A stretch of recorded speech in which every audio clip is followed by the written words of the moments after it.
बॉलीवुड के एक ऐसे शानदार अभिनेता जिनकी हैंडसम पर्सनालिटी लोगों को बहुत ही ज़्यादा पसंद आती थी, जिनकी दमदार आवाज़ और खूबसूरत मुस्कुराहट लोगों से उनको अलग करती थी। चाहे रोमांटिक रोल हो, चाहे सीरियस रोल हो, चाहे कॉमेडी रोल हो, इन्होंने सभी तरीके की भूमिकाएं की और हर किरदार में ये बेहद ही नेचुरल और शानदार नजर आए। वो बात जो अब तक सिर्फ अल्फाज की हद तक थी, उसने अचानक जिस्म और रूप अख्तियार कर दिया है। इस अदालत में बैठा हुआ हर शख्स, हर इंसान हैरान रह जाएगा जब उसे ये मालूम होगा कि वो चीज जो इस वक्त मेरे हाथ में है वो है आला कत्ल।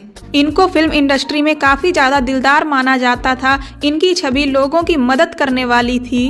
पर क्या आप जानते हैं कि इनका बचपन काफी ज्यादा मुश्किलों से भरा था और काफी सारी छोटी मोटी नौकरी करने के बाद, बड़ी मेहनत और लगन के बाद इन्होंने हिंदी सिनेमा में अपनी जगह बना पाई। वो हत्यारा कौन है जिसने इस शादी के मंडप को अपने विरोध से शमशान बना दिया?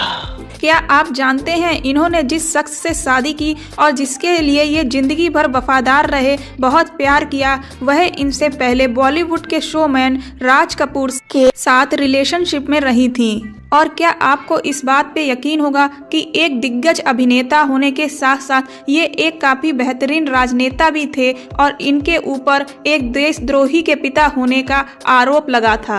अपने बेटे को जेल जाने से बचाने के लिए इन्हें वो सब काम करने पड़े जिन्होंने इन्हें अंदर से तोड़ दिया। आज इस वीडियो में हम बात करेंगे इसी एक्टर और पॉलिटिशियन की जिंदगी के कई सारे राज की। दोस्तों, आज हम अपने वीडियो में बात कर रहे हैं इंडस्ट्री के जाने माने अभिनेता सुनील दत्त की। सुनील दत्त का स्वभाव काफी ज्यादा सुलझा हुआ और बेहद ही शांत माना जाता था। ये सिर्फ एक अभिनेता ही नहीं थे, इन्होंने फिल्म मेकिंग में भी हाथ आजमाया था और बेहद ही ज्यादा कामयाबी पाई थी। और साथ ही साथ इनकी जिंदगी में वो दौर भी आया जब इनकी पत्नी ने इनका साथ छोड़ दिया और बेटे ने कहीं मुंह दिखाने लायक नहीं छोड़ा। सुनील दत्त ने जीवन में आई हर मुसीबत का डट के सामना किया। इनकी जीवन में कई सारे उतार चढ़ाव आए, हम उनके बारे में बात करेंगे। चलिए शुरुआत करते हैं। पहले हम इनकी शुरुआती जिंदगी के बारे में जानेंगे। सुनील दत्त का जन्म 6 जून 1929 को भारत के झेलम के ब्रिटिश इंडिया में हुआ था। सुनील दत्त के पिता का नाम दीवान रघुनाथ दत्त था और माँ का नाम कुलवंती था। सुनील दत्त के एक भाई और एक बहन भी थी। सुनील दत्त का नाम इनके माता पिता ने बलराज दत्त रखा। फिल्मों में आने के बाद इन्होंने अपना नाम सुनील दत्त रख दिया और भारत बंटवारे के बाद यह और इनका परिवार पाकिस्तान से इंडिया चले आए और लखनऊ में बस गए और बाद में सुनील दत्त ग्रेजुएशन की पढ़ाई के लिए मुंबई चले गए। इनके पास रुपए पैसे की समस्या थी तो यह अपनी पढ़ाई कर सकें और मुंबई में अपना खर्च निकाल सकें, इसके लिए इन्होंने वहां की बसों में कंडक्टर की नौकरी कर ली। और कॉलेज की पढ़ाई के बाद इन्होंने रेडियो में जॉब करी और धीरे धीरे वहां इन्होंने अपनी अच्छी खासी जान पहचान बना ली। हालांकि ये वहां पर पार्ट टाइम के तौर पर ही काम किया करते थे। रेडियो के एक इंटरव्यू में नरगिस आई, जिनका इंटरव्यू सुनील दत्त को लेना था। ये वही नरगिस थी जो बाद में सुनील दत्त की पत्नी हुई और उस समय ये बेहद ही जानी मानी और फेमस बॉलीवुड एक्ट्रेस थी। और सुनील दत्त के पास तब कोई ढंग का काम भी नहीं था, वह सिर्फ पार्ट टाइम के तौर पे रेडियो में जॉब कर रहे थे। और बताया जाता है कि इस इंटरव्यू के दौरान वे काफी ज्यादा नर्वस हो गए और ठीक से सवाल भी नहीं पूछ पा रहे थे। आगे चलकर सुनील दत्त को लिप्टन की महफिल नाम का एक शो मिल गया जिसे ये होस्ट करने लगे और इस शो के लिए इन्हें 1953 में दिलीप कुमार का इंटरव्यू लेने का मौका मिला। दिलीप कुमार की एक मूवी आई थी शिकस्त, इसी के लिए यह इंटरव्यू हुआ था। इस इंटरव्यू के दौरान सुनील दत्त की मुलाकात डायरेक्टर रमेश सहगल से हुई। डायरेक्टर रमेश सहगल सुनील दत्त की पर्सनालिटी से काफी ज्यादा प्रभावित हुए। उन्होंने सुनील दत्त को स्क्रीन टेस्ट के लिए आने को कहा। टेस्ट हुआ और उन्होंने अपनी अगली फिल्म में सुनील दत्त को साइन भी कर लिया और उन्हें सैलरी देने को भी कहा। सुनील दत्त के मन में हमेशा से ही एक्टर बनने की इच्छा थी, इसलिए वह इस ऑफर से खुशी के मारे झूम रहे थे। लेकिन तभी सुनील दत्त को अपनी माँ से करी हुई एक बात याद आ गई। जब सुनील दत्त ने अपनी माँ से कहा था कि वह हीरो बनना चाहते हैं, तो उनकी माँ ने कहा था कि पहले तुम अपनी पढ़ाई पूरी करना, उसके बाद तुम इस तरीके का कोई काम करना चाहना तो करना। सुनील दत्त इस बात से काफी ज्यादा परेशान हो गए और वह दौड़कर डायरेक्टर के पास गए और उन्होंने सहगल जी को सारी बातचीत बताई। सहगल जी उनसे काफी ज्यादा इम्प्रेस हुए और उन्होंने कहा कि तुम पहले अपनी पढ़ाई पूरी कर लो और उसके बाद हम इस फिल्म को तुम्हारे साथ ही आगे बनाएंगे। और सहगल जी ने अपनी बात के अनुसार 2 साल तक सुनील दत्त का इंतजार किया और 2 साल के बाद उन्होंने सुनील दत्त के साथ ही अपनी फिल्म रेलवे प्लेटफॉर्म बनाई। रेलवे प्लेटफॉर्म सुनील दत्त के करियर की पहली फिल्म थी। हालांकि यह फिल्म बहुत ज्यादा कमाल नहीं दिखा पाई, लेकिन इस फिल्म में किए गए काम पर डायरेक्टर महबूब खान की नजर पड़ी। अपनी फिल्म मदर इंडिया के लिए सुनील दत्त को साइन कर लिया और इस फिल्म से सुनील दत्त रातों रात सुपरस्टार बन गए। इस फिल्म के सेट की एक घटना काफी ज्यादा फेमस है, जिसमें एक भयंकर आग से सुनील दत्त नरगिस को बचाते हैं और खुद झुलस जाते हैं। सुनील दत्त तो पहले से ही नरगिस के बहुत बड़े फैन थे और इस घटना के बाद नरगिस के दिल में भी सुनील दत्त के लिए प्यार बनने लगा। कहा जाता है कि यह वही दौर था जब नरगिस राज कपूर से हुए अपने ब्रेकअप को लेकर काफी ज्यादा परेशान थी। यह रिश्ता उनका 10 साल तक चला था, पर राज कपूर पहले से ही शादीशुदा थे और 4 बच्चों के पिता थे। नरगिस यह बात समझ चुकी थी कि राज कपूर उनसे कभी भी शादी नहीं करेंगे। नरगिस राज कपूर से काफी ज्यादा हर्ट हो गई थी और वह राज कपूर से अपना पीछा छुड़ाना चाहती थी, लेकिन इसके लिए उन्हें किसी के इमोशनल सपोर्ट की आवश्यकता थी और यह सहारा बनकर आए सुनील दत्त। नरगिस ने सुनील दत्त के साथ अपने जीवन में आगे बढ़ने का फैसला कर लिया। जब सुनील दत्त ने नरगिस की आग से जान बचाई तो सुनील दत्त में नरगिस को अपना हमसफर नजर आया। सुनील दत्त को नरगिस और राज कपूर के रिश्ते के बारे में पहले से ही पता था, फिर भी सुनील दत्त ने नरगिस से शादी की और जीवन की आखिरी सांस तक उनका साथ निभाया, एक सच्चे हमसफर की तरह। उस समय दूसरे धर्म में शादी करना बेहद ही मुश्किल होता था। साथ ही नरगिस एक तवायफ के परिवार की बेटी थी। इन सब बातों पर सुनील ने ध्यान न देते हुए अपने और नरगिस के पेरेंट्स को मनाया और 11 मार्च 1958 को दोनों शादी के बंधन में बंध गए। खबर आई कि नरगिस और सुनील दत्त की शादी की इस बात को सुनकर राज कपूर अपने आप को सिगरेट से जलाया करते थे। उन्हें शायद यह भरोसा ही नहीं हो रहा था कि 10 साल तक वह उनके साथ रिलेशनशिप में थी। जिस लड़की को उन्होंने बदनाम कर रखा था, उसके साथ किसी ने शादी कैसे कर ली। बॉलीवुड की दुनिया में जहां रिश्ते कपड़ों की तरह बदले जाते हैं, वहीं सुनील दत्त अपनी पत्नी के प्रति ताउम्र वफादार रहे। कहते हैं कि सुनील दत्त जैसे पति एक एग्जाम्पल हैं और युवाओं के लिए एक आइडल भी। सुनील दत्त और नरगिस के 3 बच्चे हुए, जिसमें एक बेटा संजय दत्त जो अभिनेता बने और एक बेटी प्रिया दत्त जो पॉलिटिशियन बनी और एक बेटी नम्रता दत्त थी।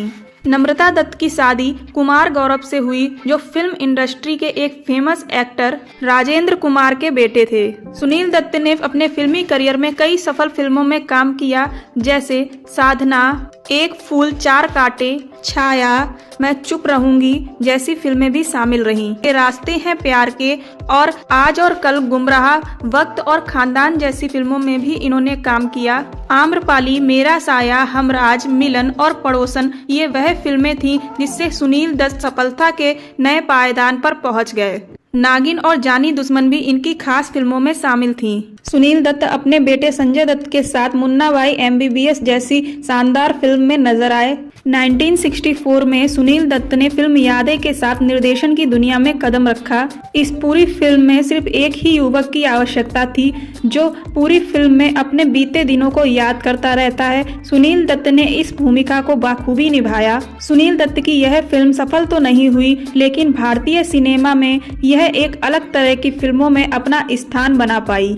1968 में सुनील दत्त ने फिल्म प्रोडक्शन में अपना हाथ आजमाया और अपनी पहली फिल्म मन का मीत, इस फिल्म में इन्होंने अपने भाई सोम दत्त को ब्रेक दिया और साथ ही अभिनेता विनोद खन्ना और लीना चंदावर को भी ब्रेक दिया। सुनील दत्त ने फिल्म रेशमा और शेरा में अमिताभ बच्चन को भी ब्रेक दिया था। सुनील दत्त ने सन 1988 में अपने बेटे संजय दत्त को फिल्म रॉकी से लॉन्च किया था।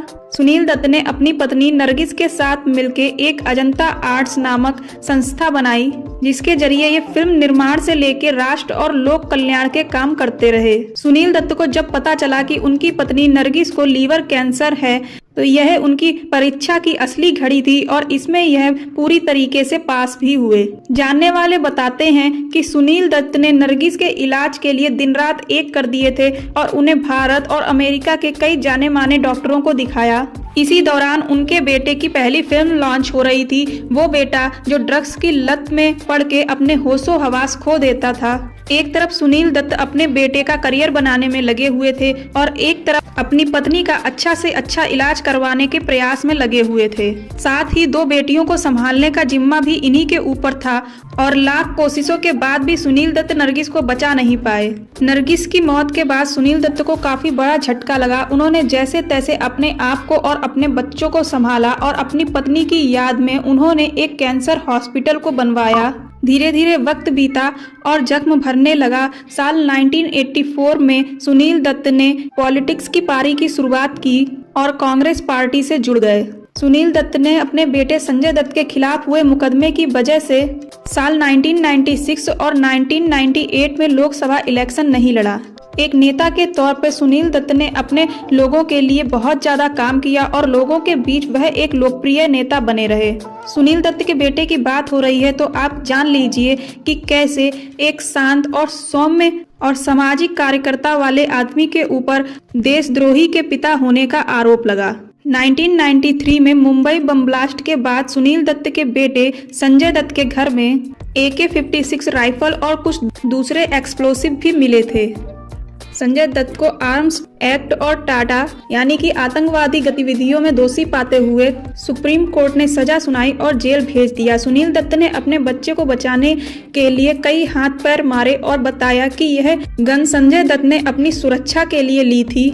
इस वजह से सुनील दत्त को काफी ज्यादा जनता का आक्रोश झेलना पड़ा और कुछ लोगों ने उन्हें देशद्रोही का पिता तक कह डाला। कुछ एक्सपर्ट मानते हैं कि बेटे के प्रति प्यार में ही उनकी गलतियों को नजरअंदाज करके उसकी सिफारिश करने के लिए सुनील दत्त को मजबूर कर दिया था। एक सच्चाई यह भी बताई गई कि नरगिस के बहुत ज्यादा लाड़ प्यार की वजह से संजय दत्त का ये हाल हो गया था और नरगिस के जिंदा रहते ही उन्हें नशे की लत पड़ चुकी थी। खैर, ये असल जिंदगी है जो फिल्मी जिंदगी से बेहद ज्यादा अलग होती है। अगर अवार्ड और सम्मान की बात करें तो सुनील दत्त को फिल्मों में और समाज में काम करने के लिए कई सारे सम्मान और अवार्ड प्राप्त हुए। फिल्म मुझे जीने दो और खानदान के लिए सुनील दत्त को फिल्म फेयर बेस्ट एक्टर का अवार्ड मिला और 1968 में सुनील दत्त को सरकार द्वारा पद्मश्री से भी नवाजा गया और 1995 में सुनील दत्त को फिल्म फेयर के लाइफ टाइम अचीवमेंट अवार्ड से भी नवाजा गया। साल 2003 में सुनील दत्त अपने बेटे संजय दत्त के साथ फिल्म मुन्ना भाई MBBS में आखिरी बार नजर आए। 25 मई 2005 को सुनील दत्त का अपने बंगले पर हार्ट अटैक से निधन हो गया और इसके साथ ही एक बेहतरीन कलाकार और एक योग्य राजनेता इस दुनिया को अलविदा करके चला गया। सुनील दत्त ने जिंदगी भर अपने पार्टनर के साथ वफा निभाई और एक अच्छे राजनेता बने और बेहतरीन अभिनय किया और समाज के लिए काफी ज्यादा कल्याण के काम किए। हिंदी सिनेमा में जब जब किसी सलीके वाले सबूर वाले आदमी की बात करी जाएगी तो सुनील दत्त का नाम सबसे पहले आएगा। दोस्तों, आपको सुनील दत्त की कौन सी फिल्म पसंद है हमें कमेंट बॉक्स में बताइएगा और ऐसी और भी बेहतरीन कहानियां सुनने के लिए मेरे चैनल को सब्सक्राइब कर दें, वीडियो को लाइक कर दें और वीडियो को ज़्यादा से ज़्यादा शेयर कर दें। धन्यवाद।